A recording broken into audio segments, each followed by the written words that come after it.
Damn, it really do be beautiful outside right now. But you know what it's not beautifuler than? It's not better beautifuler than you. Bonjour everyone, Pantoufleee here today for a new video in which I'm gonna answer once more to a question you guys ask me quite a lot in stream, and obviously it's about the AV183. Is this tank worth it?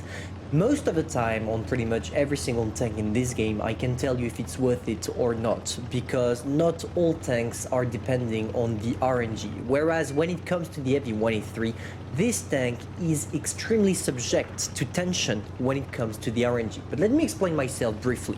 The AV183 had been around for at least 3 or 4 years, so by now everybody knows what this tank is capable of. But for those of you who are following the channel for a small number of time or just started to get into World of Tank Blitz, the AV183 basically is a tank with a naval gun, which means that it has the biggest alpha damage in the whole game. But it comes to a price, obviously being the accuracy. Because with this tank, yes, you can inflict 1.3k damage, but you can also miss every single one of your shots within a game because of how bad the gun accuracy is. And no matter what you put into your tank, equipments, crew, etc., you will always have that bad accuracy. What's the only remedy to accuracy? That's the RNG. Either the RNG is gonna allow you to snapshot everything, or it's just gonna shit on you for the whole game. That's why here we're gonna see two different games. So you see the two perspectives of the AV183, because it's a 50-50. It's 50% chances of getting a huge game thanks to your RNG being blessed, or 50% having the most horrible and painful game because you are gonna miss all your shells. And trust me, when you reload in 20 seconds and each shell costs more than 8,000 credits, you are gonna be pretty pissed off if you miss all your shells. For the moment, as you saw on multiple shots we had here, all of them went through using hash.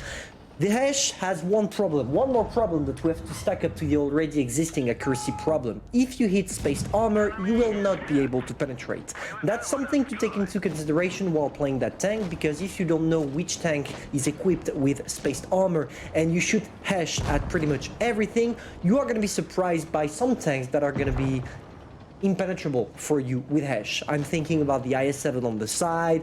I'm also thinking about the Skoda T50, the tier 9 from the Czechoslovakian branch, which has spaced armor everywhere, or the Sheridan.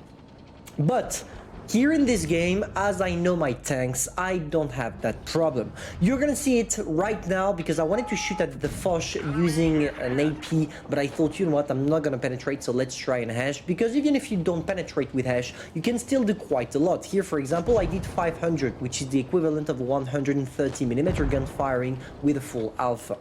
Now, there is one last thing you gotta understand when playing the AV183. A lot of people are asking me if this tank is good, and by good, they mean, is it capable of doing something on the battlefield, be effective, and be really a game changer for your team?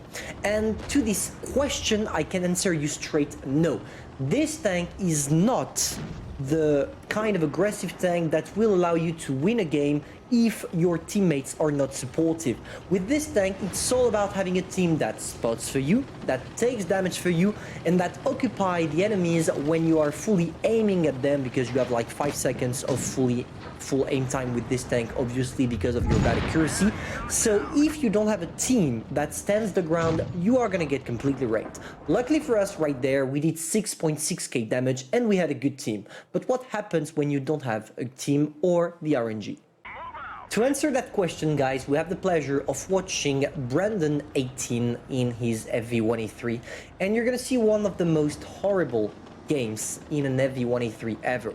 I did not ask him what specs he's using on his AV183, so I don't know if he went for a pro aiming time or a pro gun dispersion equipments, but it's not a problem, because regardless of what you use, you will get trolled, sorry, by the RNG sooner or later. So let's try to find out how he's gonna play his tank.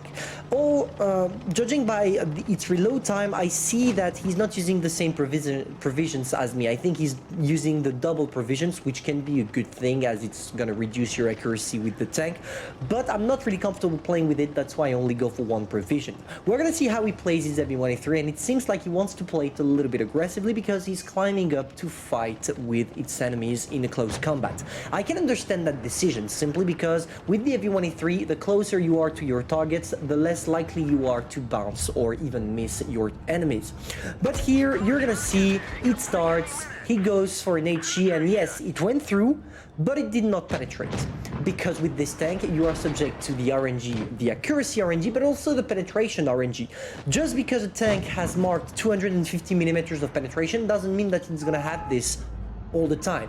It's on average, you will get 250, you can get 270 if you're lucky, or 220 if you are unlucky. And that's something to take into consideration while playing the heavy-183, especially with the Hesh, which only has 230 millimeters of penetration if you are using calibrated shell, and 215 if you are not using it, which means that with this tank, if you don't know exactly, if you're not 100% sure that even with your lowest penetration you can go through the tank, you should not try Hesh. Or try it only if you are in a really desperate moment where it's either your Hesh penetrates and it saves your ass, or you die. But otherwise, don't try it. So there we go, we have our friend that is shooting with its heavy, fully aimed on the 140 and missed.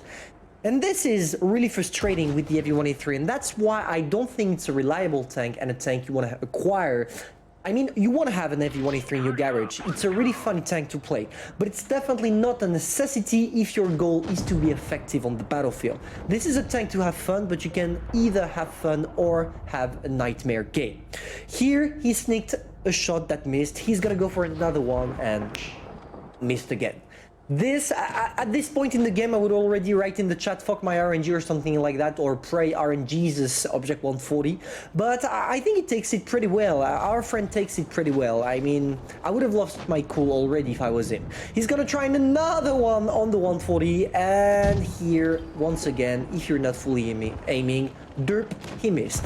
So he missed a potential 3k damage on those 3 shots right there, and don't worry, it's not gonna stop right now.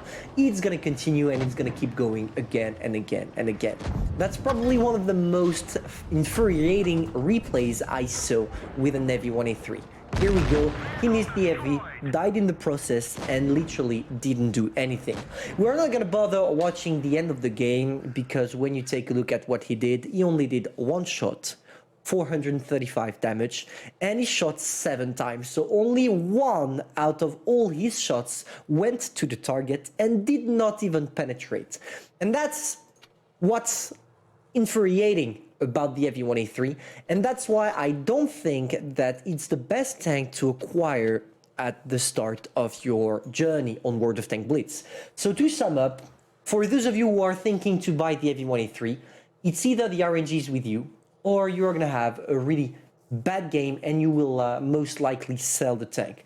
Hopefully this video showed you the good and downsides of the heavy-183, one of the few tanks in this game that is so RNG dependent that it doesn't make it fun anymore to play it. Hopefully you enjoyed. If that's the case, feel free to subscribe, like and share, and I'm gonna see you soon for a new video. Bye.